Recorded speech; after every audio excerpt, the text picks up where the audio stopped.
Une importante qui vient de m'être suggérée par Jean-Yves, c'est que si vous avez des téléphones portables, c'est de les mettre en mode avion. D'une part parce qu'il n'y a pas de réseau ici, et donc vos portables ne vous servent à rien, mais ils cherchent, donc ils dégagent beaucoup d'ondes et ça peut incommoder les gens. Et la deuxième annonce, comme vous avez pu le voir, il y a une très belle table décorée à la sortie qui vous permettra, selon votre bon cœur, de participer à cette soirée qui va nous permettre de rétribuer les musiciens qui ont la gentillesse de jouer au chapeau et notre conférencier national. Donc vraiment merci déjà d'avance de participer pour cette soirée. Je laisse la parole à Philippe et je vous souhaite de passer un bon moment.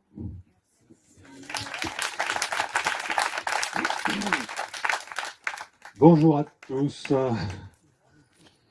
Je suis très heureux de faire cette conférence ici, qui est quand même un lieu absolument assez extraordinaire, encore plus isolé que là où je réside, qui est à 1 kilomètre à vol d'oiseau d'ici, mais il faut traverser la montagne, et c'est 1 heure de marche. Et je ne peux pas ne pas vous parler des montagnes qui se trouvent derrière vous.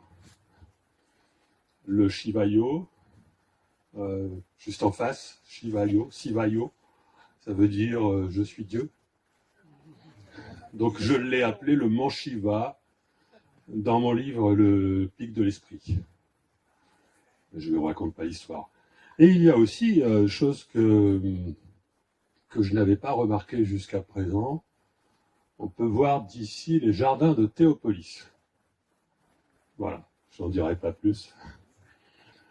Et donc, alors, le titre de ma conférence, c'est écrit sur une feuille de papier, le mécanisme de construction de la réalité.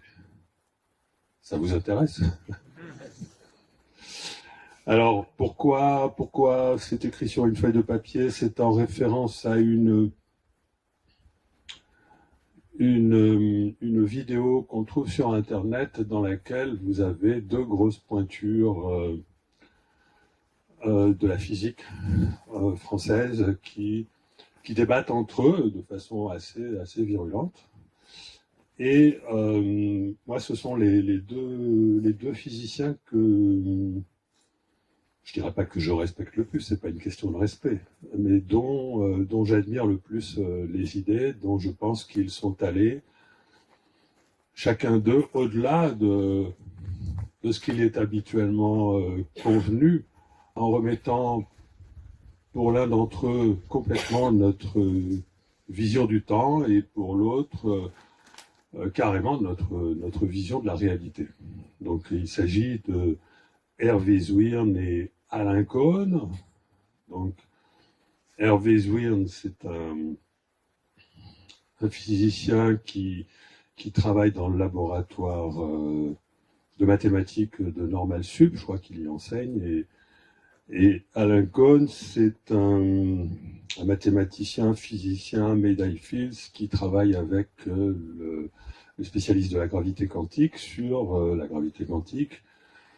Je ne vous embête pas avec des définitions, ça compliquerait encore plus. Et je vous en parle parce que dans cette vidéo, ils ne s'entendent pas. Et personnellement, je pense qu'ils ont tous les deux raison. Et le fait de comprendre cela, c'est quelque chose qui permet vraiment d'introduire des éléments essentiels. Il y a beaucoup de vent. Des éléments essentiels qui permettent d'aller dans le bon sens, dans la remise en question de notre réalité. Alors parce que depuis un siècle, vous avez entendu parler de la mécanique quantique qui a fait un tas de bruit. Et vous savez que la mécanique quantique a été exploitée dans le grand public et dans le mouvement New Age pour justifier un tas de choses qui sont généralement complètement... bon. Je ne vais pas critiquer. Et tout ça, pourquoi? Parce qu'en fait, physiciens n'ont pas encore interprété, ne sont pas encore d'accord entre eux pour interpréter la plus grande énigme scientifique finalement de l'histoire humaine, qui est comment interpréter le problème de la mesure en mécanique quantique. Je vous parle de ça, mais c'est en lien avec votre quotidien, alors écoutez bien.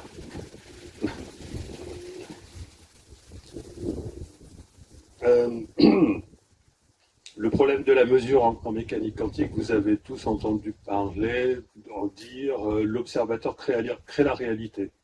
C'est faux. Hein. Non, l'observateur ne crée pas la réalité. Mais c'est en lien avec ça. C'est en lien avec l'idée que la conscience puisse agir sur notre réalité, mais c'est faux.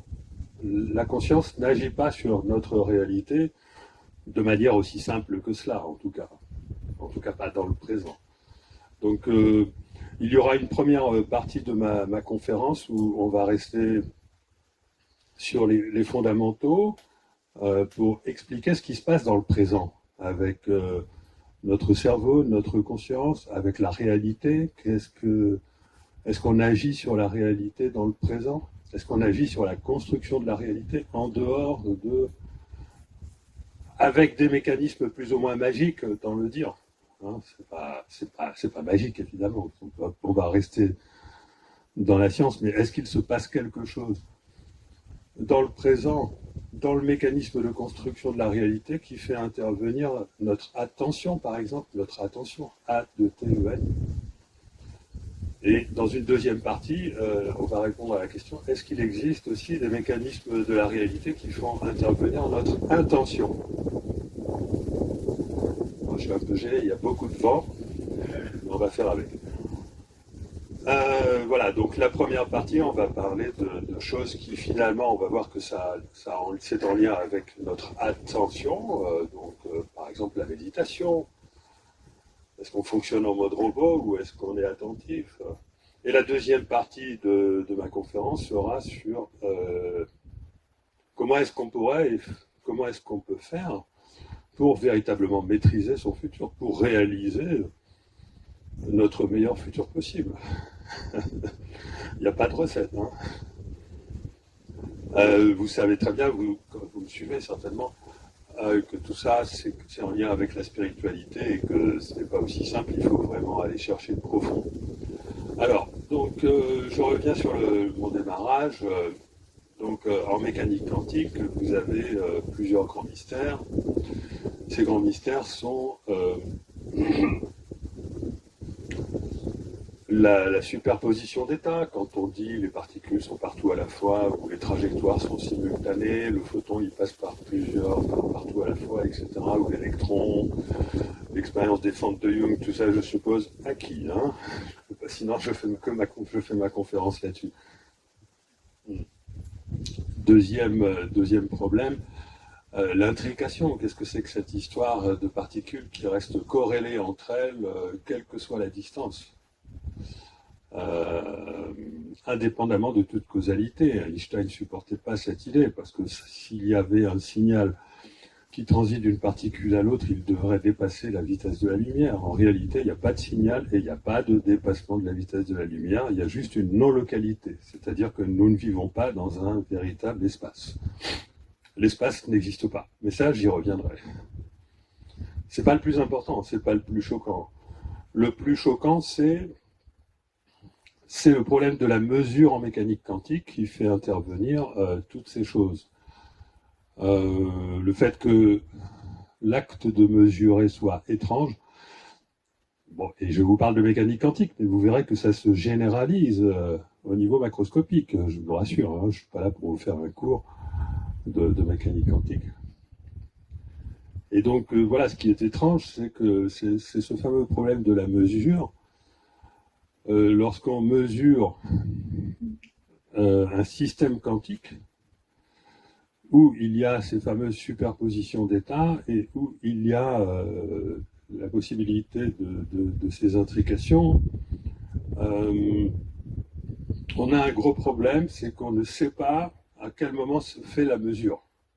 Alors si on veut décrire de la manière la plus objective qui soit ce qu'est une mesure, il faut faire intervenir une vision de la réalité complètement qui tente à être acceptée aujourd'hui par les physiciens. C'est-à-dire que si on est capable de définir le moment où le réel sous-jacent devient la réalité, à ce moment-là, on peut définir ce qu'est une mesure.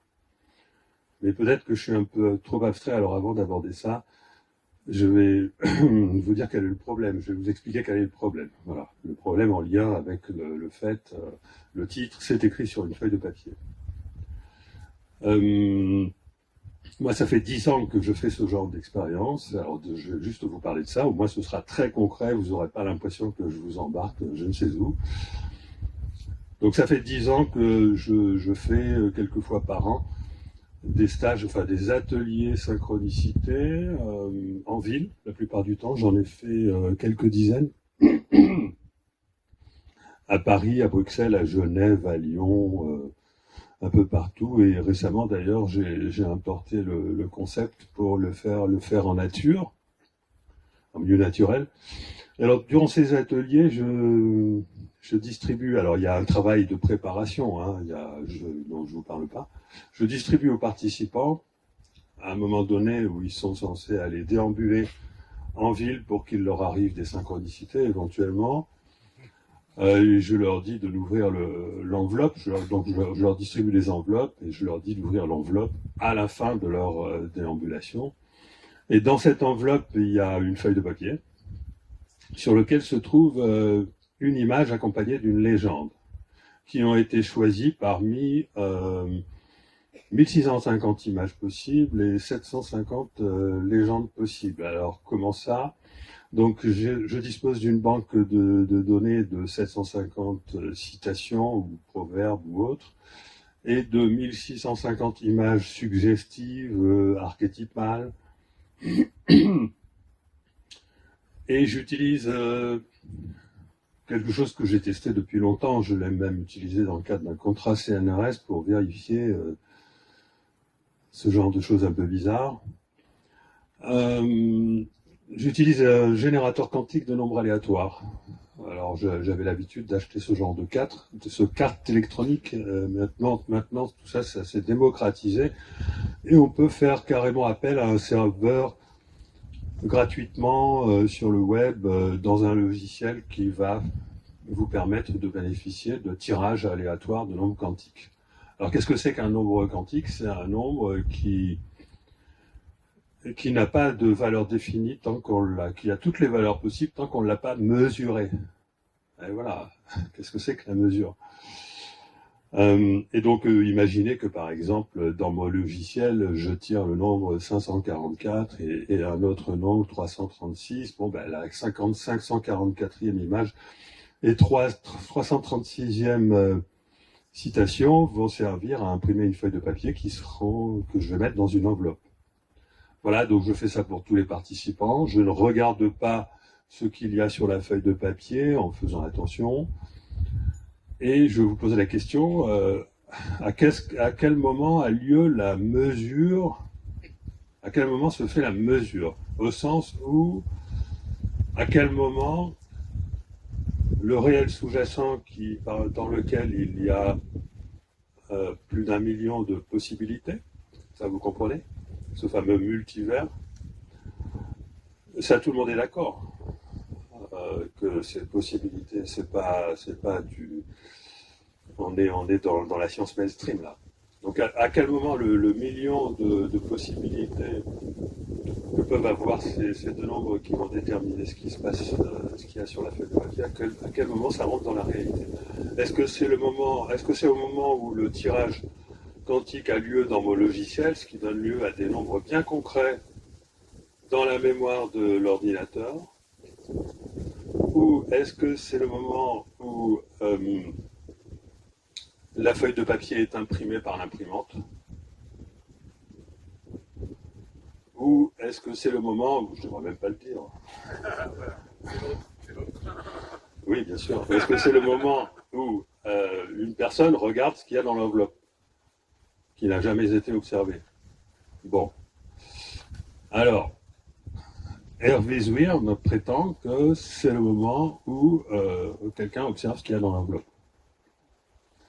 Il le prétend, je vous conseille de regarder sa vidéo de manière très très très convaincante. Il réussit à tacler Alan Cohn sur cette histoire, Alan Cohn qui ne supporte pas cette idée-là. Parce que Alan Cohn, il dit que mais non, c'est pas, ça dépend pas de l'observateur, mais ça n'a pas lieu non plus dans le temps. Et ça, c'est intéressant ce qu'il dit. C'est-à-dire, il dit que ce qui est écrit sur la feuille de papier n'est pas plus déterminé par le moment où on regarde que par le temps, que par la notion habituelle que nous avons du temps, parce qu'en mécanique quantique, les événements on va dire, je fais une mauvaise vulgarisation, mais ne se concrétisent pas, ne se densifient pas, n'entrent pas dans la réalité. Les événements sous-jacents du réel qui sont multiples, les superpositions d'états, elles n'entrent pas dans la réalité dans le temps, mais elles entrent dans la réalité hors du temps. D'accord ? Donc les deux disent des choses qui sont difficiles à avaler. Et c'est pour ça que je fais une conférence, c'est ma 3e conférence que je fais à ce sujet-là, c'est parce que, en fait, ce qui est intéressant, c'est que 2 concepts aussi difficiles à avaler puissent se marier entre eux. Ça, c'est mon job que d'arriver à vous expliquer cette affaire. Donc, je vous donne la réponse. Je pense Hervé Zwirn a raison pour la feuille de papier. Pourquoi ? Parce que moi, je l'ai vérifié. Je l'ai vérifié dans mes stages, je l'ai vérifié dans mes ateliers. Je l'ai vérifié dans mes ateliers où à chaque atelier, j'ai 2/3 des personnes, entre la moitié et 2/3 des participants qui affirment, qui le jurent, qu'ils ont eu une réponse à un questionnement en ouvrant la feuille de papier. Il y en a même qui en pleurent.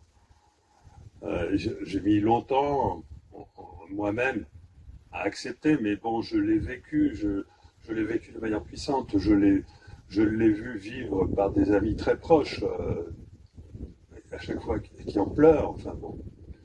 Donc je ne vais pas vous raconter ça, je serais trop long. Donc c'est juste une conviction. Et donc voilà, oui, c'est vrai, dans le cas d'un tirage quantique, la réalité ne se détermine que lorsqu'on observe. Alors ça veut dire quoi, la réalité ne se détermine ? Ça veut dire que les potentialités sous-jacentes du multivers de possibilités permis par la mécanique quantique, mais il n'y a pas que la mécanique quantique. Moi, j'ai fait beaucoup de travaux, j'ai travaillé pendant des années. J'ai fait des calculs très complexes avec des boules de billard pendant des années pour arriver à montrer que ceci était valable à notre échelle. Et de toute façon, il y a des théories il y a beaucoup d'observations même ou autres théories qui convainquent les physiciens aujourd'hui qu'il existe toutes sortes de ce qu'on appelle des multivers. C'est-à-dire que la physique n'est plus déterministe, quelle que soit l'échelle, que ce soit à l'échelle du Big Bang, à l'échelle de l'infiniment petit, à notre échelle, etc. La mécanique, c'est-à-dire la causalité, les lois physiques, ne déterminent pas une seule ligne de temps, mais elles en déterminent un arbre de possibilités qui peut être considérable. C'est ça le multivers. Et pourquoi Alan Cohn a aussi raison ? Parce que ce que dit Zwirn, ça s'applique seulement dans un cas particulier d'une mesure quantique. C'est-à-dire que là, moi, ce que j'ai fait, c'est que ce qui est écrit sur une feuille de papier, c'est quelque chose qui provient d'une machine quantique avec 1 million de possibilités, et on a fait en sorte que aucune observation n'a eu lieu entre-temps. Ce que je veux dire, c'est que même si vous mettez une caméra, même avec un logiciel, derrière, même avec une intelligence artificielle, j'en ai développé, qui qui voit ce qui est écrit sur la feuille de papier. Eh bien, non. Ce n'est déterminé que s'il y a un cerveau avec peut-être la conscience d'un observateur. Et ça, c'est l'interprétation d'Hervé Zwirn. La mienne, elle est légèrement différente, mais je suis d'accord. C'est notre cerveau qui va sélectionner une branche de la réalité. C'est notre et pas notre conscience, hein, parce que dans le présent, on est conditionné. On croit faire des choix, mais on ne fait pas des choix en réalité. Et vous verrez pourquoi on a quand même un libre arbitre. C'est une question vibratoire, mais bon. Donc c'est bien le cerveau. Je ne sais pas si vous avez vu l'image de la jeune fille qui est en même temps une vieille dame. Hein. Le cerveau a du mal à voir les deux à la fois. Il peut voir une ou la danseuse qui tourne dans un sens et en même temps elle tourne dans l'autre. Le cerveau, il ne peut voir qu'une seule réalité. Alors que la réalité sous-jacente, elle est fondamentalement multiple. C'est-à-dire, nous vivons dans un monde, autant dire quantique, hein, nous vivons réellement dans un monde quantique, y compris à l'échelle macroscopique, qui déploie simultanément toutes les possibilités de réalisation. Et c'est parce que nous avons des cerveaux, ou que notre conscience, elle est dans un cerveau, que nous forçons la réalité à se manifester d'une manière unique. C'est exactement comme dans Matrix. En fait, nous vivons réellement dans une matrice. Les physiciens ont découvert que nous vivions dans une matrice. C'est pas de la science-fiction, c'est une réalité. Cette matrice, elle a un nom, ça s'appelle l'espace-temps. Et si c'est une matrice, c'est parce que c'est nous qui la construisons. C'est-à-dire, c'est nous qui, par notre regard, par notre cerveau, évidemment par notre conscience, on verra comment ça joue, nous construisons cette réalité matricielle. Et le fait de rester dans le conditionnement, par exemple, le conditionnement actuel où voilà, on conditionne les gens à aller voter, bon. Tout ça, c'est un peu comme si c'était calculé d'avance, on n'a même pas besoin de savoir. C'est comme si. On a même, parce que il n'y a pas de type aux commandes. C'est juste le fait que nous vivons tous dans un tel conditionnement, on a tous des systèmes de croyances, et le simple fait d'avoir un système de croyances nous rend esclaves. Et donc, la combinaison de tous nos systèmes de croyances fait que nous vivons dans une matrice, et particulièrement lors de ce genre d'événements. Voilà. Bon, je ne vais pas rentrer dans le détail. Et donc, je vous disais que non, l'observateur détermine la réalité, dans certains cas, et c'est quelque chose qui est différent de dire l'observateur crée la réalité. D'accord ? D'une part, parce que la réalité, elle est déjà créée. Dans le cas où il la détermine, c'est parce qu'il peut y en avoir plusieurs. Et d'autre part, parce que il n'y a pas de choix. Le cerveau, il fait ça automatiquement. Zwirn dit c'est un processus complètement aléatoire. Non, c'est un processus qui dépend de notre conditionnement, tout simplement. Donc voilà, ça c'est la première partie. Et maintenant, pour aller plus loin. Alors, pour aller plus loin, c'est-à-dire voir les histoires de conscience et d'intention, il faut d'abord...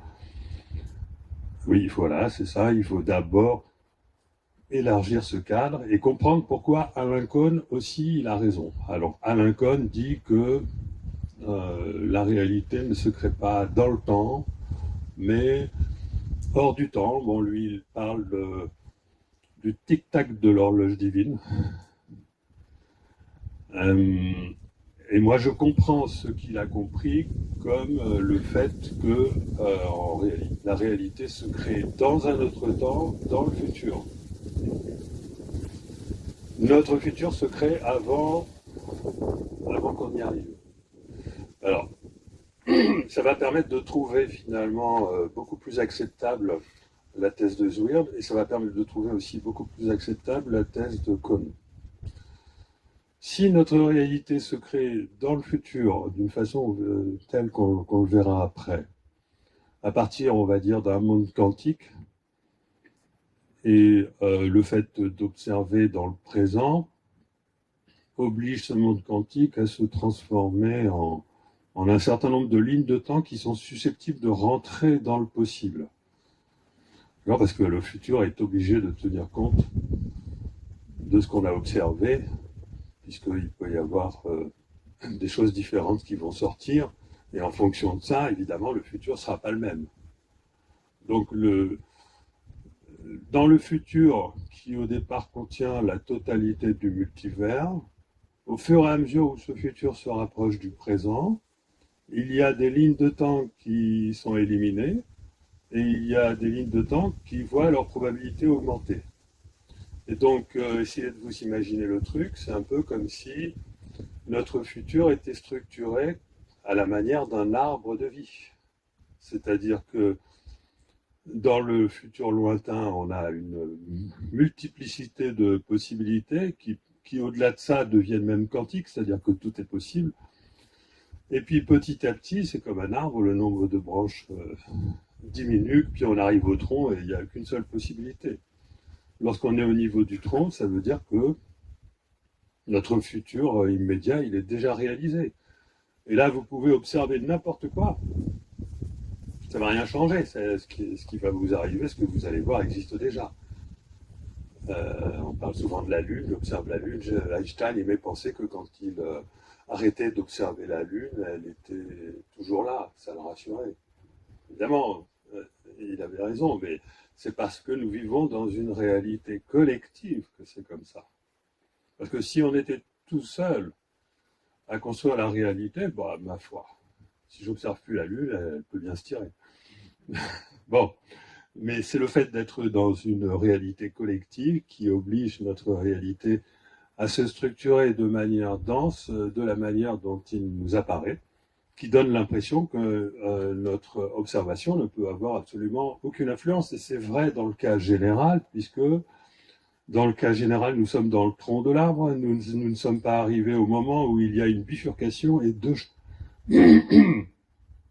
choix possibles dans la manifestation de la réalité. Alors comment je sais ça? C'est en faisant des travaux sur le billard qui m'ont montré que effectivement les trajectoires de boules dans un billard, quand on tient compte de la limite de précision de l'univers lui-même, qui est la longueur de Planck, quand on tient compte de la limite de la quantité d'informations, de la densité d'informations dans l'univers, ce qui revient au même, on en arrive à la conclusion qu'au bout d'un certain temps, les trajectoires, elles deviennent multiples, et que et ça c'est nouveau, parce qu'au bout de 3 fois ce temps-là, tout devient quantique dans le billard.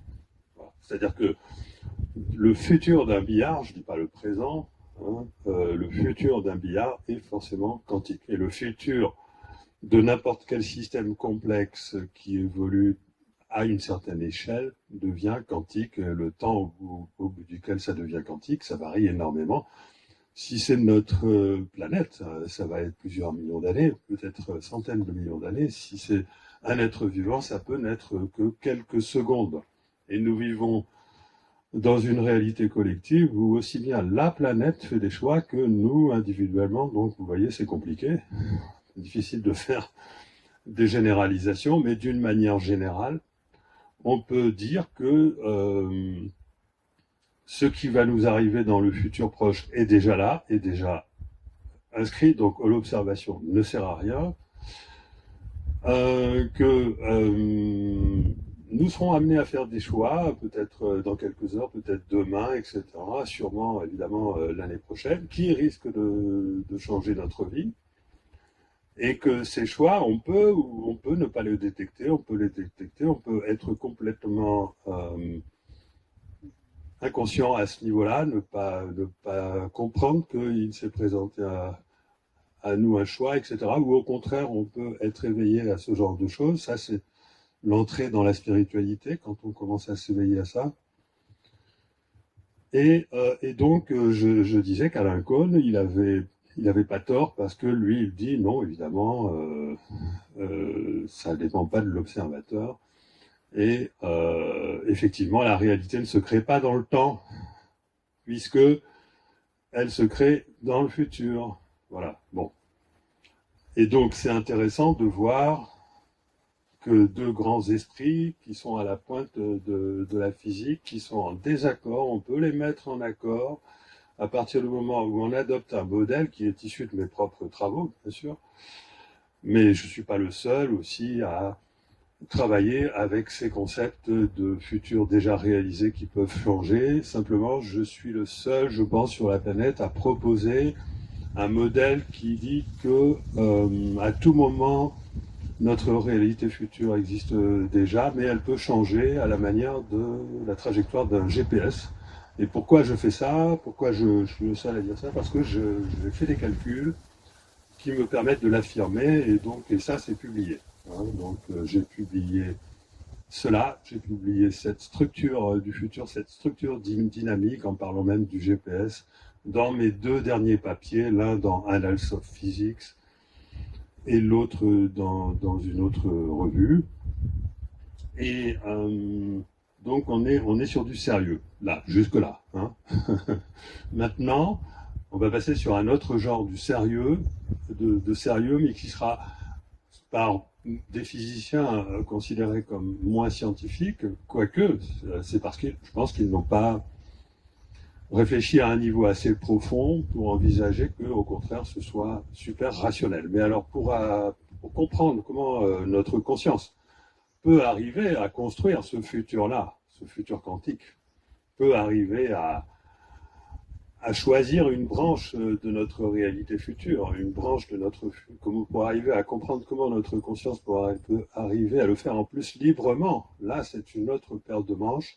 Et pour cela, il faut modifier complètement notre vision de la réalité et accepter les résultats de la physique. Il faut accepter les résultats de la physique qui nous dit que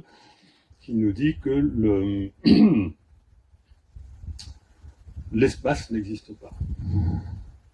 Voilà. Il faut accepter les résultats de la physique qui nous disent que le temps n'existe pas. Il faut accepter les résultats de la physique qui nous disent que la gravité elle-même est une illusion, que ce n'est pas une force, ce n'est pas une illusion, bien sûr, on la ressent. C'est un phénomène émergent. Accepter les résultats de la physique qui nous suggèrent, parce que là, c'est pas direct, c'est plutôt plus indirect, que nous vivons dans une réalité qui est une construction holographique. 3 petits points de la conscience. Enfin, accepter tout un tas de choses qui étaient déjà anticipées depuis un siècle. Hein. Mais il y a eu une telle dérive parce que le public et le New Age s'est emparé de l'idée que la conscience peut créer, voilà, que donc les physiciens, ça les a refroidis.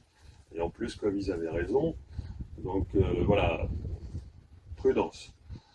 Mais bon, personne n'a jamais proposé un modèle de structuration dynamique du futur.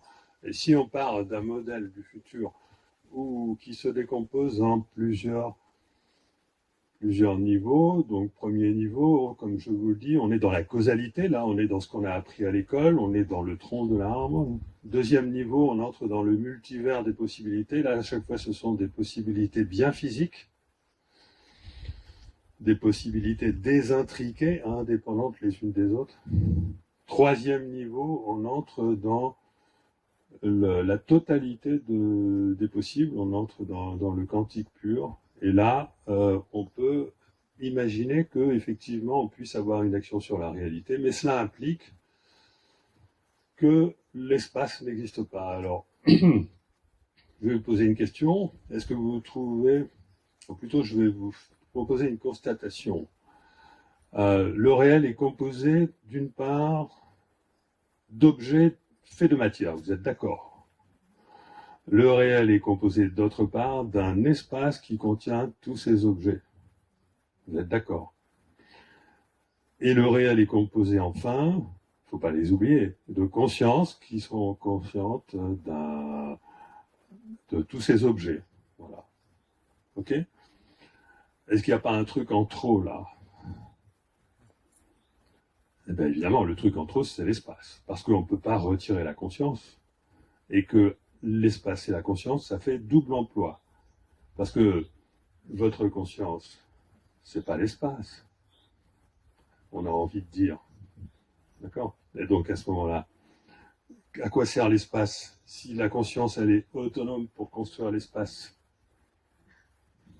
Si la conscience est autonome pour construire l'espace, l'espace ne sert à rien.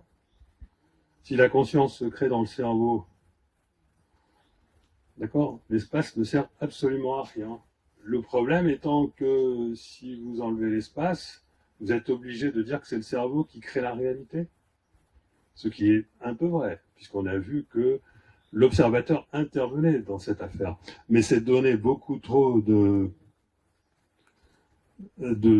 puissance au cerveau que de penser que notre cerveau est le responsable de la construction de la réalité, puisque les êtres et les consciences qui n'ont pas de cerveau, comment on fait avec, etc. Vous voyez tout cela. En fait, on a l'argument utilisé par les matérialistes habituellement pour dire que les gens qui pensent que les idéalistes ont tort, qui se retournent contre les matérialistes à cause du fait que, justement, on ne peut pas... ce sont eux qui font la différence entre la conscience et l'espace. Et ça aboutit à une contradiction. Alors que si vous dites que l'espace, c'est la conscience, il n'y a plus aucune contradiction. Et du coup, vous solutionnez tous les grands mystères, les expériences de mort imminente, etc. La lumière se propage dans le vide, c'est-à-dire la lumière se propage dans la conscience. Les ondes sonores se propagent dans l'air. L'air produit des vibrations moléculaires. Ces vibrations moléculaires créent des vibrations infinitésimales du vide de la conscience. C'est-à-dire que vous n'avez pas de problème à comprendre la perception du point de vue de la conscience, alors que vous avez d'énormes problèmes à comprendre la perception du point de vue du cerveau. Ça s'appelle le problème difficile de la conscience de David Chalmers. Jamais aucun scientifique, jamais aucune théorie scientifique n'a expliqué comment la conscience pouvait être produite par le cerveau. Il y a deux grandes théories actuellement, la théorie de l'espace de travail global et la théorie de l'information intégrée, qui sont très intéressantes, mais qui n'expliquent absolument pas les perceptions. Alors, tout ça, c'est pour vous amener à vous demander, alors, mais qu'est-ce que c'est que cet espace? Alors, si on se fie aux travaux de grands physiciens, tout en haut du panier, des figures des pointures encore, comme Carlo Rovelli, et pas que, ils nous disent que l'espace et le temps sont émergents. C'est-à-dire, l'espace n'existe pas réellement, le temps n'existe pas réellement, le temps et l'espace émergent de la construction, évidemment, collective. Quand vous reliez les différentes théories, là, vous voyez les choses. Le temps, l'espace, notre matrice, l'espace-temps, émerge de la construction collective de notre réalité, qui va dépendre effectivement de nos observations, puisque comme il y a de multiples réalités possibles, et qu'il faut tous se mettre d'accord, nous sommes tous incarnés ou incorporés dans des cerveaux comme pour être dans un système qui va tous nous relier et permettre qu'on crée ensemble une seule et même réalité collective. On est vraiment dans Matrix, mais pas avec l'au-delà de Matrix. Hein. L'au-delà de Matrix, ça va pas du tout, mais le film Matrix, de base, il est excellent pour comprendre ça. C'est-à-dire que c'est notre cerveau, mais on verra au final que c'est notre conscience, mais on va y aller doucement, qui crée notre réalité collective. Parce que maintenant, on vient de donner à la conscience une importance assez considérable, puisqu'on dit que la conscience, c'est l'espace. Parce que les physiciens détruisent l'espace, les physiciens montrent qu'on n'a pas besoin d'espace pour reconstituer un espace, puisque l'horizon, des horizons de notre univers, tels que des trous noirs, sont équivalents, du point de vue de deux modèles différents, à la réalité qui se trouve au-delà de cet horizon en volume. Et en prime, on récupère la gravité. Et des dimensions supplémentaires. Et là, bon, j'y arrive à l'essentiel. Hein. Parce que si l'espace n'est pas de l'espace, alors qu'est-ce que c'est? Alors si l'espace n'est pas de l'espace, l'espace est constitué de vibrations élémentaires, de vibrations, de structures vibratoires multidimensionnelles. Ça vous en bouge un coin. C'est abstrait, mais je pense que vous pouvez avoir un certain ressenti de ce genre de choses.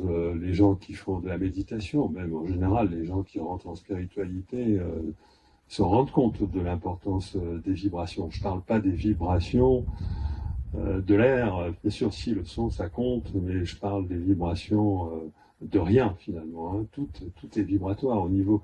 Alors, qu'est-ce que c'est les vibrations de la conscience? Ce sont nos perceptions. Puisque les perceptions ne sont pas expliquées par les neuroscientifiques.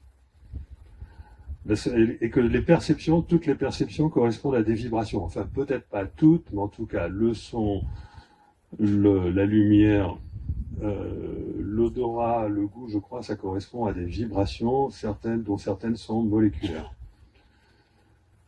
Et donc, et des vibrations du vide.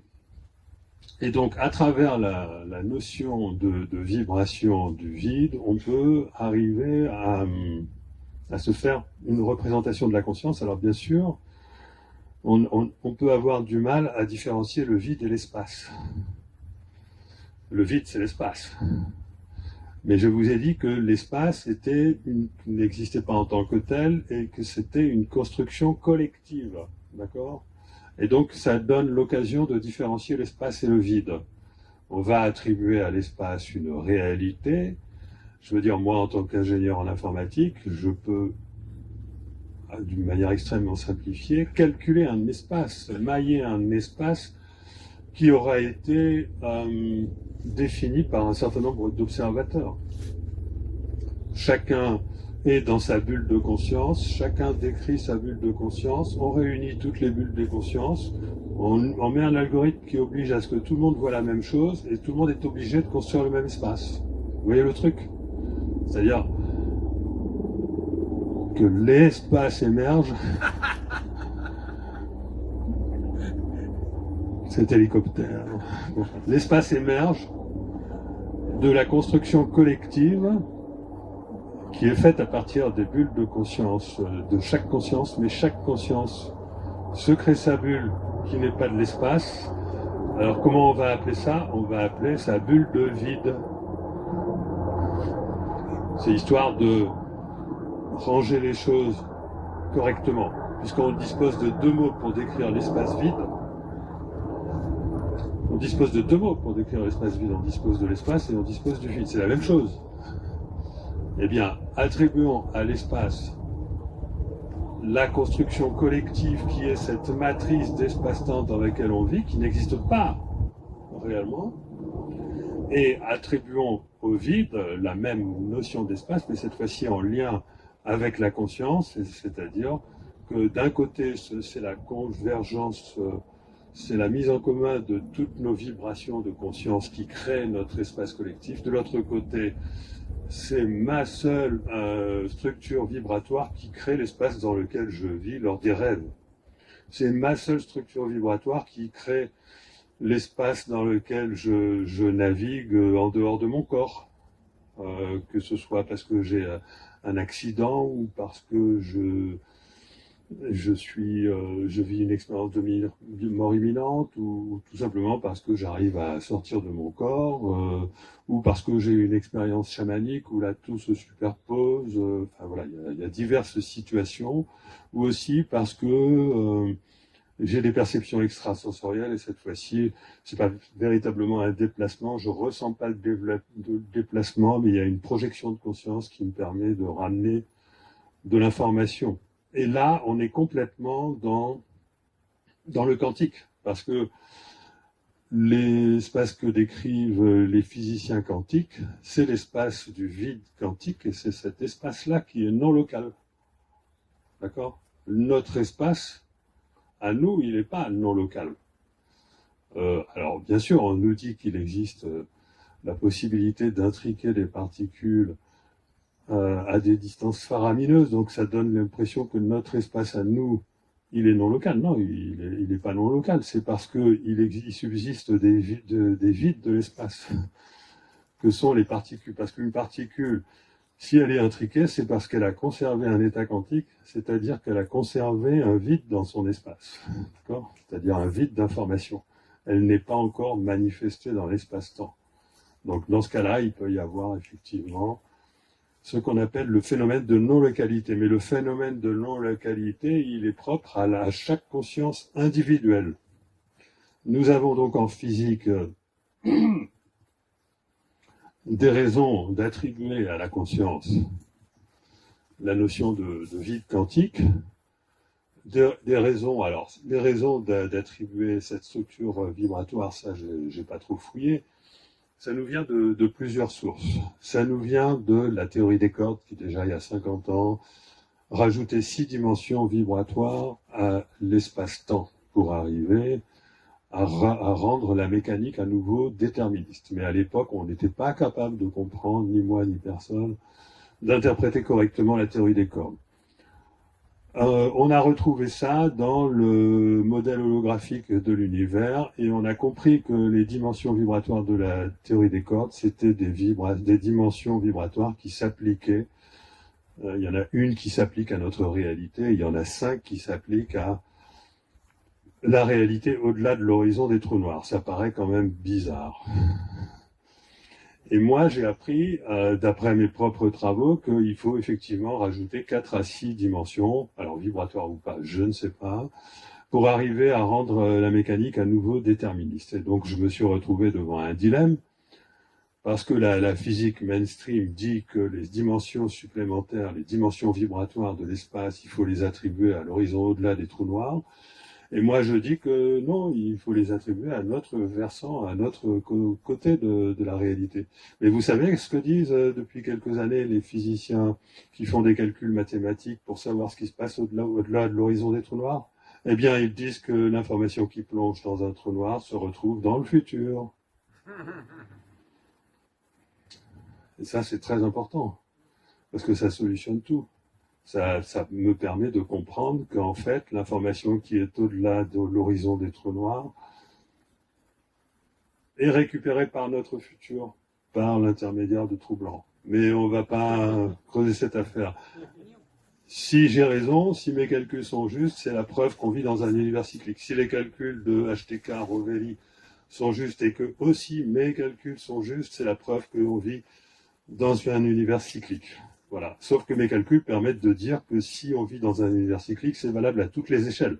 Parce que ça ne concerne pas que la cosmologie, mais même n'importe quel système dynamique. Et c'est là que, à partir du moment où vous avez localisé le fait que l'espace n'existait pas et qu'il fallait attribuer ces dimensions supplémentaires à l'espace, qu'il fallait donc attribuer des dimensions vibratoires supplémentaires à la conscience, eh bien, ça vous relie directement les vibrations de votre conscience à la construction de votre futur. D'accord ? Bon, je suis allé un peu vite, là, on va essayer de le dire autrement et d'expliquer comment ça se passe. Quelqu'un a fait le maître du temps ? Est-ce qu'il y a un maître du temps ? Bon. D'accord, en théorie, j'ai quasiment fini. Bon. Alors, je me suis un peu étendu, mais on va essayer de bien creuser la fin.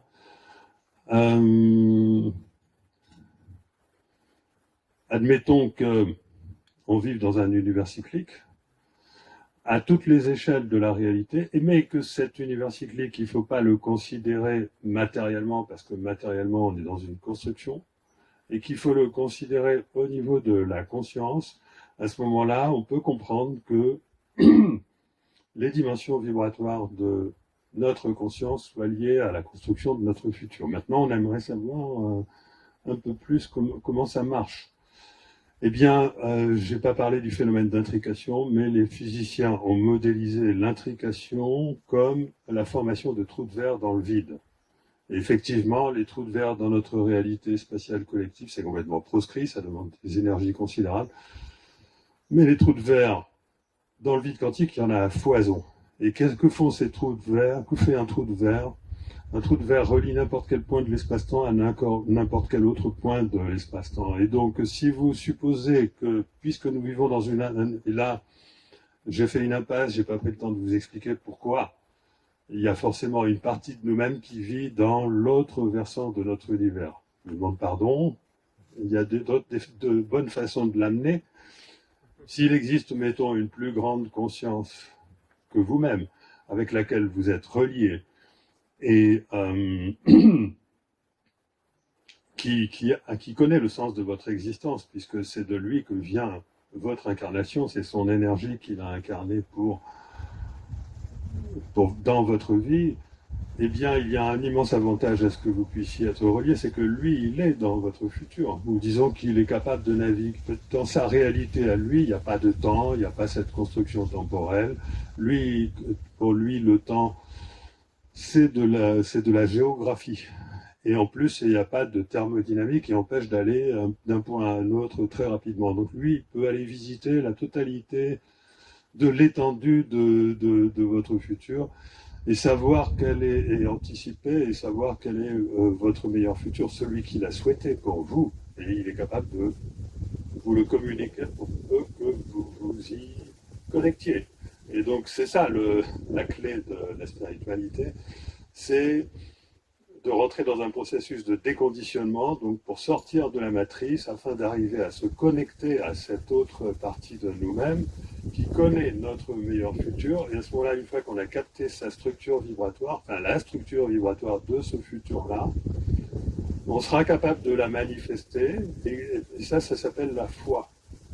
Et c'est pour ça que la foi fait des miracles et que la foi est si créatrice. C'est parce que la foi, ça n'est rien d'autre que la capacité de manifester, de vibrer, c'est mieux, de vibrer la structure vibratoire que vous a communiqué votre soi sous forme de joie ou de souveraineté, de manière à ce que vous la mainteniez sous forme de joie et que automatiquement ça vous permette à travers ce pont de donner de l'énergie à ce futur qui va petit à petit entrer dans votre réalité en passant par les synchronicités, etc.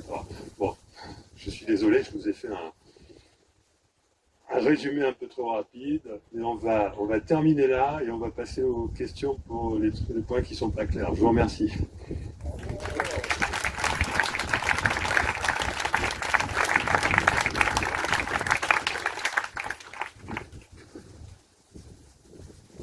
Pour les questions, pas de micro pour les questions, vous vous débrouillez.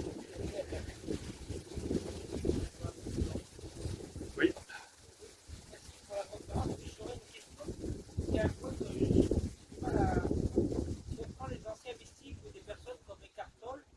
Ouais. Oui, oui, oui. Non, il faut tout se fait à partir du présent. Eckhart Tolle, oui, il a parfaitement raison. C'est-à-dire qu'en fait, le présent est important pour, à double titre, il est important pour, et ça j'ai pas pu en parler, pour agrandir notre fenêtre temporelle, notre fenêtre de temps, notre épaisseur de temps, de manière à augmenter notre attention à tout ce qui est possible. Et à ce moment-là, on va pouvoir détecter infiniment plus facilement les opportunités qui se présentent. Et il est utile aussi parce que il va nous permettre, étant donné qu'il va de cette manière un peu arrêter le temps, de nous poser, de nous mettre dans la posture de quelqu'un qui va pouvoir être créateur de son futur parce que en agrandissant votre fenêtre de temps, vous êtes sorti du conditionnement automatiquement, parce que le conditionnement est ce qui vous impose le temps qui fait que vous avez toujours quelque chose à faire ou à penser, etc. C'est pour ça que la méditation est aussi importante, c'est parce qu'elle agrandit l'épaisseur de temps qui vous permet à la fois d'être attentif et d'avoir la capacité d'adresser efficacement votre futur.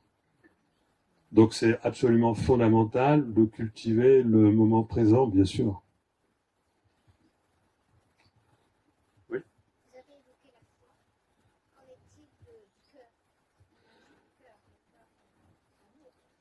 Le cœur, qu'en est-il du cœur? Bon, j'ai pas parlé du cœur via d'autres mots. La connexion au soi, c'est la connexion au cœur. Le cœur, c'est le fait de... Ça passe par le ressenti, ça passe par... Bon, et là, je vais pas rentrer dans tout un développement. Euh, L'information que l'on reçoit de son soi, son maître, son guide, son ange, tout ce que vous voulez, c'est une information à destination du cœur. D'accord? C'est le cœur qui le ressent. Et la foi, c'est de conserver dans le cœur cette information-là, elle est vibratoire. Et à ce moment-là, quand on écoute son cœur, on a la foi et on réalise automatiquement son meilleur futur.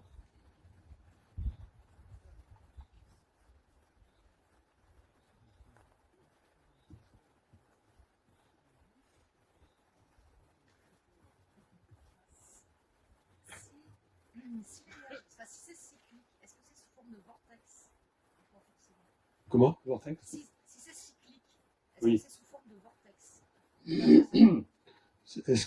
Alors, si c'est cyclique, est-ce que c'est sous forme de vortex? Alors, je vais essayer de vous le dessiner. Non, parce que les vortex, ça concerne autre chose. Mais je vais faire si c'est cyclique, alors. Bon, j'ai le micro, bon. Je vais vous le faire. Voilà. Si c'est cyclique, il y a ce côté-là, d'accord? Ça, c'est l'extérieur, ça, c'est l'intérieur. Ou plutôt, ça, c'est l'extérieur, notre réalité dense, qui est une construction collective. Et ça, c'est l'autre versant qui est l'intérieur. Et il y a une multiplicité de lignes comme ça qui créent la même réalité. Là, vous voyez que toutes les lignes se densifient dans le présent, un peu comme un cerglier, d'accord? C'est là que se trouve la densification. Mais en réalité, il faut en même temps se représenter un futur tourbillonnant. D'accord? Donc si vous vous représentez un futur tourbillonnant en même temps qu'un cycle, vous arrivez à une structure qui est bien connue, qui est toroïdale. Et c'est le mécanisme de la création de la réalité fait intervenir à toutes les échelles une structure toroïdale. D'accord? Alors les vortex, c'est autre chose, puisque les vortex, c'est à l'intérieur de notre réalité, c'est ce qui se forme justement pour que la conscience puisse communiquer d'un point à l'autre de l'univers. Les ondes de torsion émises par notre structure vibratoire engendrent, ce sont des ondes comme ça, hein, elles engendrent un vortex qui crée le trou de verre qui adresse l'information vibratoire. D'accord? C'est comme ça que ça fonctionne. C'est mathématisé par les ponts d'Einstein-Rosen. Et voilà, enfin, je veux dire, il y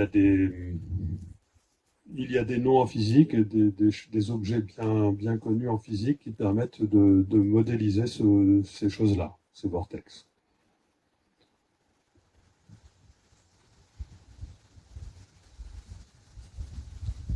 Ça vous fait plein de trucs à étudier, hein? Oui? La dernière question, mais par rapport à la physique de l'éther, alors on entend parler maintenant de la physique de l'éther. Est-ce Oui. que ça a un lien avec ce que tu viens d'exprimer? Oui, par rapport à la physique de l'éther. Oui, oui, bien sûr que ça a un lien, mais moi, je n'emploie pas le terme d'éther parce que l'éther est banni par les physiciens. Donc déjà, je prends pas mal de risques à... Donc j'essaye de me raccrocher à tout ce qui est à peu près accepté. Et donc, plutôt que de parler d'éther, je parle de vide. Et c'est la même chose. D'accord? L'éther et le vide, c'est pareil. Hein, la difficulté qu'ont les physiciens avec l'éther, c'est le fait que justement, moi j'en arrive intuitivement à différencier le vide de l'espace, et tant qu'on n'arrivera pas à le faire au niveau mathématique, parce qu'on n'a pas modélisé la construction collective d'un espace-temps, eh ben, on continuera à confondre l'espace et le vide, et du coup, on n'introduira jamais l'éther, parce qu'effectivement, on a un problème avec l'éther, c'est qu'on n'arrive pas à expliquer certaines mesures, mais qui concernent l'espace. Voilà.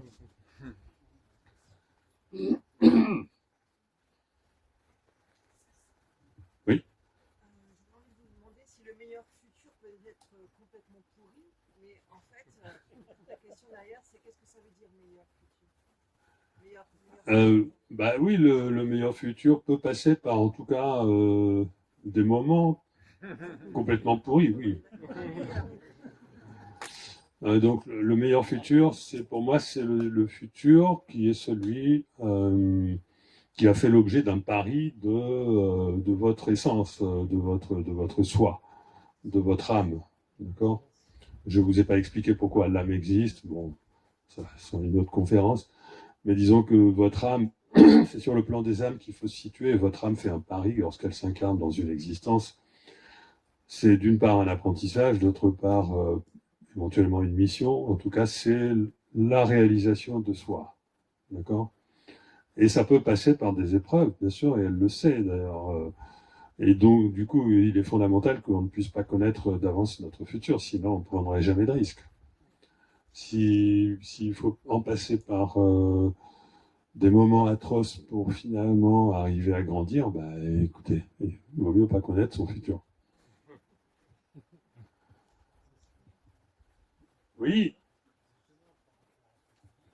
je t'entends pas, Michel, t'es trop loin. Par rapport à ce que tu dis, Oui. il y a le karma. Le karma, c'est bien lié. Alors le karma, la notion de karma, moi je ne crois pas trop à la notion de karma, bien que je comprends à quoi ça correspond. La notion de karma, ce n'est pas parce qu'on a un lot de lourdeur dont il faut se débarrasser.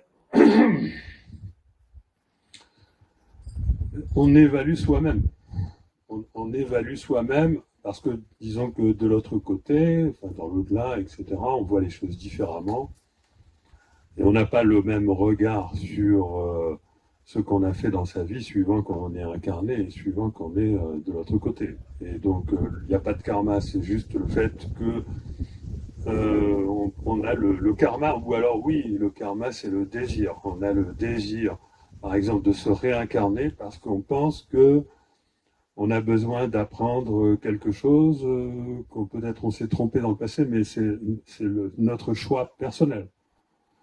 Parce qu'on sait aussi que si jamais on n'a pas solutionné quelque chose qui est en rapport avec ce qu'on a fait et que l'on regrette, eh bien on va continuer d'accumuler les regrets.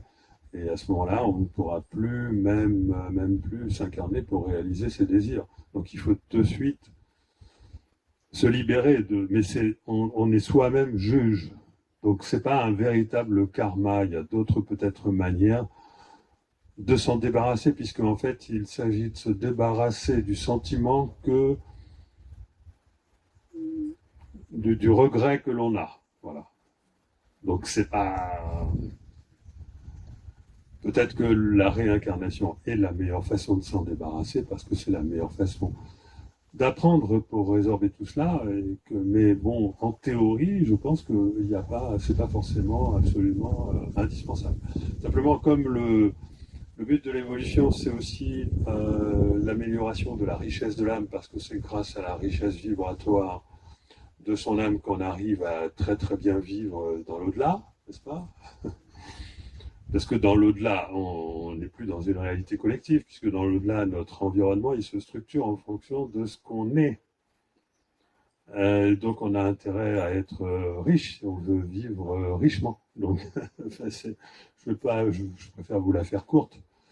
Mais c'est très, très, très important de comprendre que dans l'au-delà, tout ce que l'on vit, c'est super, parce que c'est un fonctionnement vibratoire, donc le mal ne peut plus exister, etc. Mais l'ennui peut exister, parce qu'on finit par tourner en rond si notre structure vibratoire est trop pauvre. Et donc c'est de là que essentiellement va venir le désir de se réincarner pour aboutir à une plus grande richesse d'expérience, parce que l'âme, c'est la mémoire de l'univers, c'est la mémoire des expériences, et c'est ça qui développe notre structure vibratoire, qui nous permet d'avoir une bonne vie de l'autre côté. Voilà. On fait ça, on n'est plus dans la physique là. Hein.